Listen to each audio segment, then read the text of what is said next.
میری نظر میں بڑا کوئی ایسا عالم نہیں ہے کہ جس پہ کفر کا فتویٰ نہ لگاؤ۔ یہ شاید آپ بھی جانتے ہیں۔ اگر کسی کو اس کا علم نہیں ہے میرے پاس آ جائے، میں ان کو ثبوت کے ساتھ بتا دوں گا۔ اور ادھر سے ہم کہتے ہیں کہ 1.5 ارب کی آبادی مسلمانوں کی ہے، اور ادھر آ کے ہم الگ الگ فرقوں میں الگ الگ مسالک میں تقسیم ہو گئے، تو پھر بچے کتنے؟ بسم اللہ الرحمن الرحیم۔ میرے تمام دیکھنے والے ناظرین السلام علیکم۔ آپ دیکھ رہے ہیں میرا یوٹیوب چینل، میں ہوں شراز مغل۔ طارق جمیل صاحب کے بیٹے کا انتقال ہوا، اس کے بعد طارق جمیل صاحب پر بے حد غلط قسم کی تنقید کی گئی۔ سوشل میڈیا پر جب میں نے یہ خبریں دیکھی تو بڑے افسوس ہوا مجھے، جو کہ نہیں ہونا چاہیے تھا ایسا۔ یار ایک باپ جب اس کا نوجوان بیٹا دنیا سے چلا جائے اس کی کیا حالت ہوتی ہے؟ تنقید کرنے والوں سے میں پوچھتا ہوں، اگر آپ کا نوجوان بھائی دنیا سے چلا جائے یا آپ کا کوئی بیٹا دنیا سے چلا جائے، چاہے کہ وہ نوجوان نہ بھی ہو، بیٹا تو بیٹا ہی ہوتا ہے، اولاد تو اولاد ہی ہوتی ہے۔ ماں باپ کے لیے تو چاہے وہ 1 مہینے کا بچہ ہو یا وہ 20 سال کا، تو ماں باپ کے لیے اس کی عزت، اس سے محبت اتنی ہی ہوتی ہے۔ لیکن جو نوجوانی کے عالم میں اب جو دنیا سے چلا گیا، غلط طریقے سے تنقید کی گئی، معلومات نہیں کی گئی، اپنی طرف سے بنا کے جو دلایا وہ بول دیا۔ چونکہ ہماری ریاست کے اندر، پاکستان کے اندر، میں یہ سمجھتا ہوں ہر بندہ ایک ٹائم ایسا آتا ہے جب مفتی بن کے بیٹھ جاتا ہے، پتہ نہیں ہوتا۔ حالانکہ شاید تنقید کرنے والوں سے اگر میں پوچھوں ان کو کلمے کا ترجمہ بھی نہیں آتا ہوگا، لیکن وہ تنقید کرتے ہیں۔ یہ نہیں ہے کہ خالی طارق جمیل صاحب پہ، اس کے علاوہ بھی میں ان لوگوں کو دیکھتا ہوں کہ وہ ہر طریقے سے سوشل میڈیا پر افواہیں پھیلاتے ہیں۔ اگر کوئی بندہ ذرا سا کسی کا پوائنٹ مل جائے ہلکا سا کہ وہ چلا کیسے ہے، وہ بیٹھا کیسے ہے، وہ تنقید نکال کے بیٹھ جاتے ہیں۔ چونکہ سوشل میڈیا کا دور ہے اور اس طرح کی ویڈیو زیادہ چلتی ہیں تنقید والی۔ تو طارق جمیل صاحب کے حوالے سے آج میں ویڈیو اس لیے بنا رہا ہوں چونکہ وہ ایک مبلغ ہے۔ میں نے جب سے ہوش سنبھالا میں نے دیکھا طارق جمیل صاحب اسلام کی خدمت کرتا ہوا نظر آیا۔ حالانکہ بہت تنقیدیں بھی دیکھی ہیں اس بندے نے، ہر طریقے سے تنقید بھی کی گئی، چاہے وہ کوئی حکومتیں ہوں، چاہے وہ پاکستان کے اندر رہ کے کام کیا ہو یا باہر جا کے کام کیا ہو، چاہے کہ لڑائیاں فسادات ہو، لیکن یہ بندہ وہاں جا کے پہنچا ہے ہر جگہ پر۔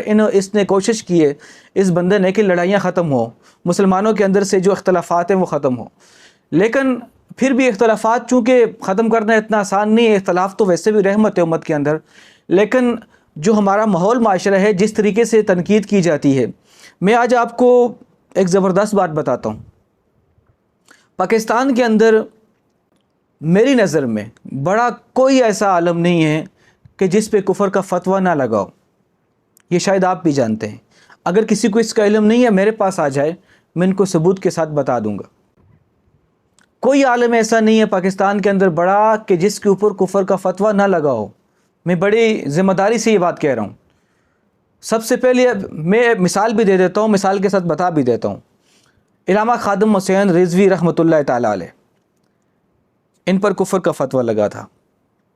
طارق جمیل صاحب تو یہ تنقید کی زد میں رہتے ہیں، اس سے پہلے بھی تقی عثمانی صاحب، ان پر بھی فتوے موجود ہیں۔ مفتی منیب صاحب، ان پر بھی بے-جا تنقید، بے-جا قسم کے فتوے موجود ہیں۔ جو بڑے تقریباً جو بڑے جو پائے کے عالم ہیں ان پر فتوے موجود ہیں۔ ان کو کافر قرار دیا گیا ہے، کہیں پر جس طریقے سے جس نے چاہے کہا ہے۔ اس میں یہ سمجھتا ہوں بہت سے عالم ایسے ہیں، میرا جو نظریہ یا میری سوچ یہ ہے، جو عالم ہے وہ میرے سر کا تاج ہے۔ میں علماء پہ تنقید نہیں کر رہا، لیکن بیچ میں کچھ ایسے عالم بھی تھے وہ عالم ہی، لیکن انہوں نے اس طریقے سے تنقیدیں کی، فتوے لگائے کہ میں یہ سمجھتا ہوں ریاست کے اندر ایک اختلافات جو ختم نہیں ہوئے اس کے بعد بڑھے، جو کہ ختم ہونے چاہیے۔ اس وقت دور کی نزاکت کو سمجھا جائے، زمانے کی نزاکت کو اگر سمجھا جائے تو اختلافات کم سے کم کرنے چاہیے ہمیں۔ اختلافات تو امت کے اندر رحمت ہے، لیکن اس طرح کے اختلافات کہ جس کی وجہ سے مسلمانوں کی جماعت کمزور ہو رہی ہے، ایسے اختلافات کو روکنا چاہیے۔ اب مزے کی بات یہ ہے کہ میں آپ کو بتاؤں کہ بڑے بڑے علماء پہ فتویٰ لگا ہے، چھوٹے موٹے عالم بھی اگر ایک مسلک ہے تو اس کے سامنے دوسرا مسلک کھڑا ہے تو وہ مسلمان کم ہی سمجھتے ہیں۔ لیکن جن لوگوں نے فتوے لگائے، میں ان سے سوال کرتا ہوں، پاکستان کے اندر اس وقت اگر بڑے مسلک دیکھے جائیں، مثال سے آپ کو سمجھاتا ہوں، دیوبند اور بریلوی مکتبہ فکر، یہ دو مسلک ہیں بڑے، آپس میں بڑے اختلافات ہیں، ایک دوسرے کو کہیں پر کافر بھی ڈکلیئر کیا ہوا ہے، جس پہ فتوے موجود ہیں۔ میں صرف سمجھانے کے لیے یہ بات کر رہا ہوں، وگرنہ ایسی بات ابھی چھیڑنی بھی نہیں چاہیے، حالات ایسے ہیں۔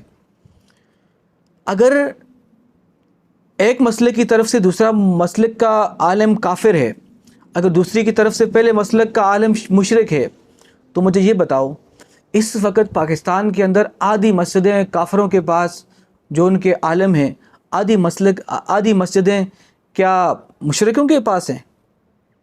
کچھ سمجھنے والی بات ہے۔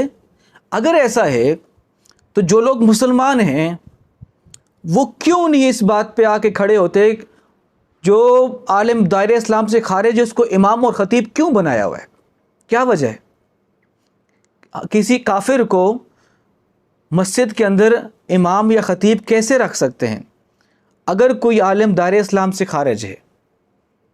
میں اس موضوع پہ بات نہیں کرتا، چونکہ ایک تنقید کی زد میں ایک موضوع میرے سامنے آیا، سمجھانے کی کوشش کر رہا ہوں آپ کو میں۔